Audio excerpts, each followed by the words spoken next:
সবাই কেমন আছো? চলে এসেছি আবার একটা নতুন ব্লগ নিয়ে। আজকে ব্লগটা স্টেশন থেকেই শুরু করছি। আজকে আমরা যাচ্ছি দক্ষিণেশ্বর। সকাল সকাল আমরা স্টেশনে চলে এসেছিলাম এবং স্টেশনে এসেই দুটো টিকিট কেটে নিয়েছিলাম আমার আর আমার ভাগ্নের জন্য। তো আমাদের ট্রেনটা ছিল 6:10 বিভূতিবাগ লোকাল 30322 হাসনাবাদ বিভূতিবাগ লোকাল, যেটা ছাড়ে সকাল 6:10 জামালপুর স্টেশন থেকে।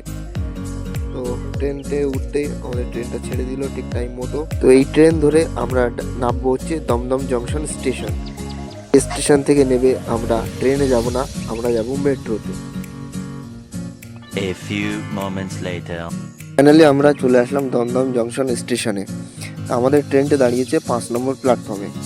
আর তোমরা জানো যে আমাদের চাঁপাপুকুর স্টেশন থেকে দমদম জংশন স্টেশন মাত্র 1.5 ঘন্টা টাইম লাগে। এই 1.5 ঘন্টা বেশ ভিড় ছিল, তাই জন্য ভিডিওটা বানাতে পারিনি। তো দমদম জংশন স্টেশনে নেবে আমরা 5 নম্বর প্ল্যাটফর্ম থেকে সাবওয়ে টানেল ধরে মেট্রোর টিকিট কাউন্টারে চলে আসলাম এবং দুটো মেট্রোর টিকিটও কেটে নিলাম।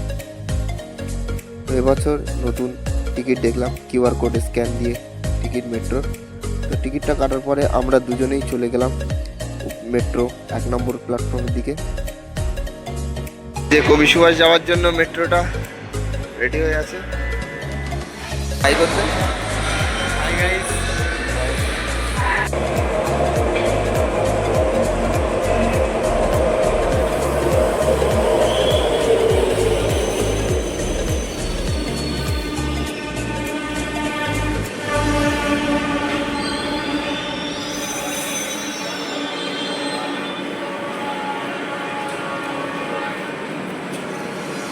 তো মেট্রোতে উঠেই আমাদের জায়গা খালি ছিল, আমরা দুজন বসে পড়লাম কিছুক্ষণ।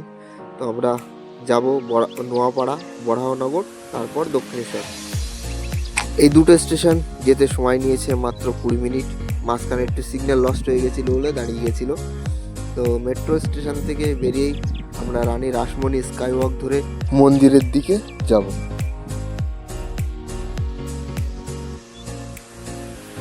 এখন আমরা রানী রাসমণি স্কাই ওয়াক দিয়ে হেঁটে যাচ্ছি।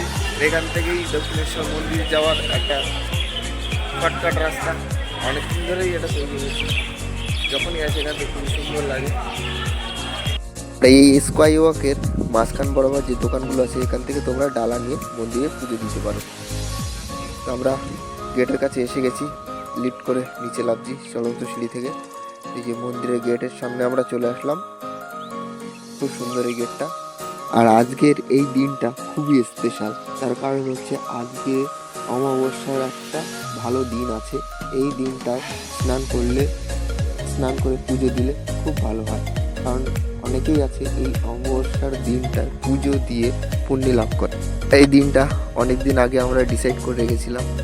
তো আমরা প্রয়াগরাজে যে 144 বছরের মহাকুম্ভে স্নান হচ্ছে সেই স্নানে যেতে পারিনি, তার জন্য আমরা দক্ষিণেশ্বরে কালী মন্দিরে এখানে এসে গঙ্গা স্নান করে মায়ের পুজোটা দেব।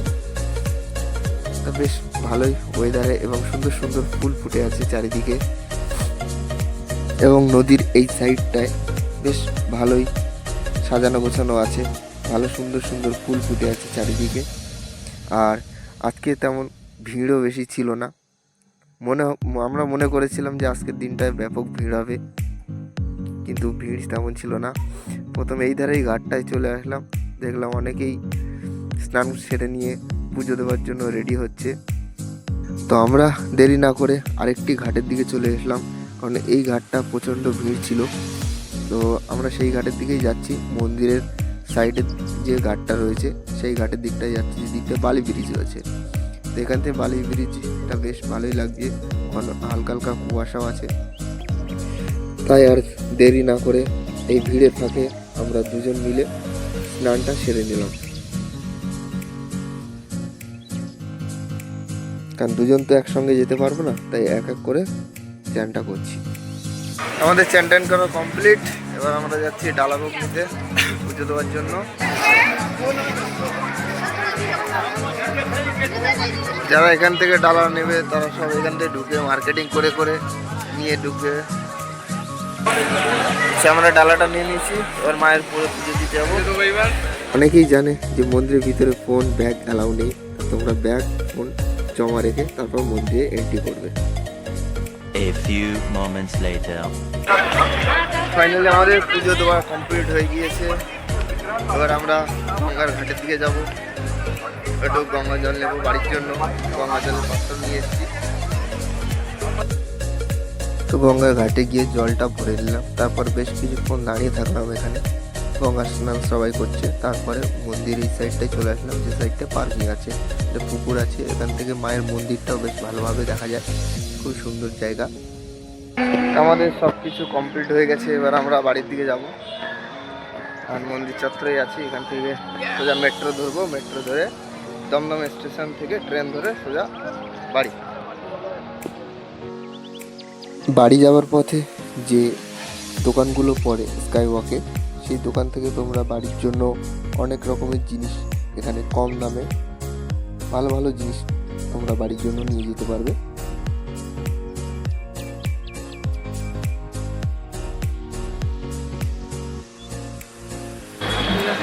ভিডিওটা তোমাদের কেমন লাগলো আশা করছি, যদি ভালো লাগে তাহলে অবশ্যই লাইক এবং চ্যানেলটাকে সাবস্ক্রাইব অবশ্যই করবে। তো দেখা হচ্ছে নতুন একটা ভিডিও নিয়ে, নতুন একটা ব্লগ নিয়ে। Tata, bye bye.